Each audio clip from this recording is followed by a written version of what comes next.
Seguimos con las entrevistas. En esta ocasión tenemos a un invitado, al señor José Luis Cabrera Palomino. ¿Cómo está, José Luis? Tu palabra para Creajén. Buenas, muchas gracias por la invitación. Aquí contento, más bien agradecer a toda la gente por haber venido a mi aniversario y invitar, ¿no?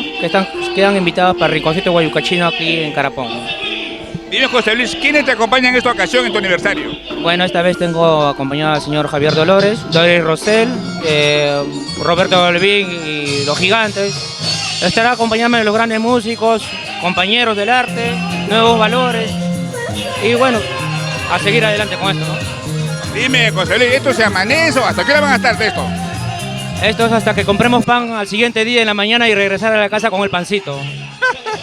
Mira tú, dime, José Luis, el famoso artista que acompaña, ¿a cuántos artistas has acompañado?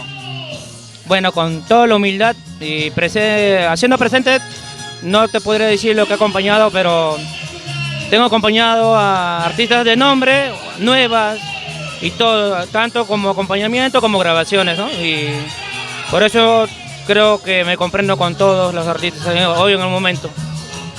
José Luis, ¿tienes una de producción por medio ya? Tengo en vivo con la señora Marlene Cora, tengo en vivo con la señora Marisol Cabero, trabajos en vivos con los artistas, con mi grupo, que ahora estoy formando mi grupo que se llama La Mafia Chelera.